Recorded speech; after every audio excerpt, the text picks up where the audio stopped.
Hello everybody, hope you all are doing good out there. In this video I'm going to talk about an upcoming knife trade that we've got going on here at the channel. This knife trade is going to be with one of my good friends. Now, the particular knife that I'm going to be trading is going to be this knife right here. He said he liked this knife, and this is one of the knives that I had in my trade stack. And so I'm going to be trading him this knife for another knife. Now, down in the comments, I want you all to try to guess what we're going to be trading for. It was a knife that he had bought a while back. It's about 5 years old and had it for a while. Never carried it a whole lot. It was a little small for what he was looking for. And he said he was more looking for a knife that was more one-hand accessible than this particular knife is that I'm going to trade for. And so I had mentioned a few knives I had that I might trade, and this was the one he said he liked the best. So I'm going to be trading him this particular knife. But I want you all to comment down in the comment sections, what knife do y'all think I'm going to trade this Baronson for? Now, this is an interesting knife in and of itself, because this is a Baronson farmhand. This is the smaller version of the farmhand. It's the good carryable size. It's around 3 5/8 inches or whatever when it's closed. It's got a stainless steel blade, and it's got the classic Skinner style blade, like a Case Sodbuster. You've also got your satin finish, what Case would call their as ground finish. Now you can see here it says Cabela's USA. This is made by Baronson, but they stamp Cabela's on it when they make it for Cabela's. Also, this is different from a Sodbuster Jr. in a few ways. One thing is you've got your aluminum handles. Case really doesn't use aluminum on their handle materials and stuff like that much. Usually with Case you're going to get something like bone, like this Sodbuster Jr. That right there is the Crandall Jig Sky Blue. Or you're going to be getting your classic Delrin. Now this one right here is a carbon steel yellow Delrin with an, notice it's got a back spring on it. It's a slip joint. Notice it's got brass liners. That's a few places where this Baronson is unique. First off, it doesn't have any brass liners, but it does have washers in it. I don't know if I'll get the light right here.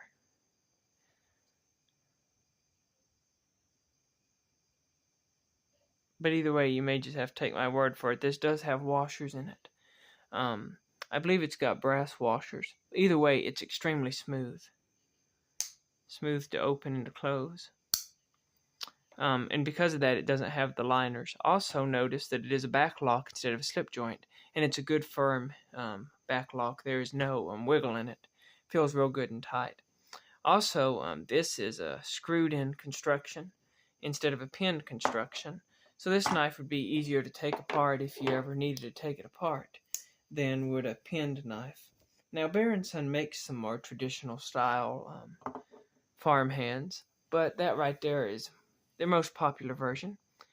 Now that knife, when it's new, it probably runs somewhere between $30 to $35, something along those lines, depending on which handle material you get. They've got some bone and rosewood versions that are a little more expensive and so on. But it's a light knife, and it's a nice knife. But my problem is I don't carry clip knives very often. I much prefer a slip joint to be down in my pocket. The only scenarios in which I really carry a knife with a clip is if I'm going to be on the tractor. If I'm going to be on the tractor cutting hay or something like that, sometimes I'll carry a clip knife. Now, I believe I only have 4 clip knives in my collection that I take with me anytime at all. That would be the Buck 112 Light, the Kershaw Blur, and lastly the Cobra Tech. Now, out of these 4, if I'm going to carry a clip knife, which again is a rare occasion, I'm talking, I might do it 3 days out of the year. It's very, very rare for me to carry a clip knife. But if I am going to carry a clip knife, out of those 3 days in the year that I'll carry it, it's going to be this one every time. I really like this Cobra Tech knife, and it's a great knife when you're farming, because if I'm on the tractor, there's a good chance I'm all greasy and sweaty. And when you're greasy and sweaty, the best the best knife you can have is one like this that you can open and close without touching the blade. It just works absolutely great. The pocket clip's comfortable. It's easy to pull out of the pocket. It's a great knife. If I'm carrying a knife with a clip, it's going to be this one here. And so I've got these three, and I really don't carry them a whole lot. The Kershaw Blur is a really nice knife.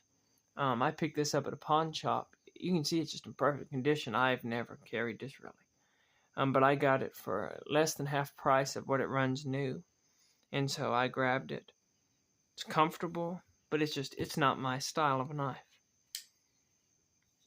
The Old Buck 112 here is a really neat knife.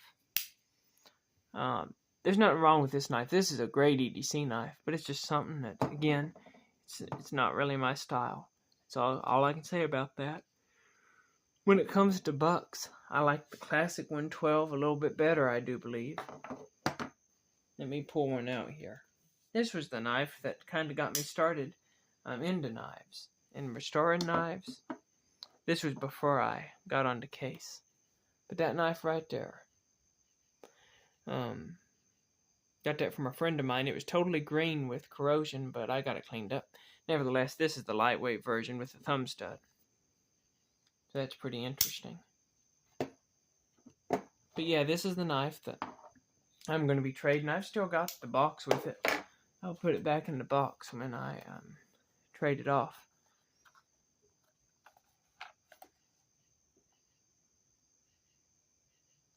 Well, there it is, ball bearing. I guess it's got bearings in it instead of washers. It's got something in there. I can see it. I cannot show it right on the camera, though. Nevertheless, it's very, very smooth opening. Yeah, if y'all don't have one of these, this is certainly a knife to go out, get, and try out. I like it. It's a nice knife. I did a comparison, comparing it to the Sodbuster Jr. a while back, and that was pretty interesting. One neat thing about this is if you pinch this knife like this, you can flick it open. I don't hardly have enough room here the way I've set my camera up, but it's extremely easy to do, just like that. So it's easy to open one-handed, even though it don't have a thumb stud. And I mean, that works really well. It's so smooth. It's super easy. You just pinch that blade about right here, and when you pinch it and squeeze it, it'll pull that tip out a bit. Just give your hand a flick and it'll open it right up. And of course, closing a lock back's easy one-handed. Just press it against something or your leg or whatever while you're holding the back lock down, and that blade will close for you. But yeah, comment down below.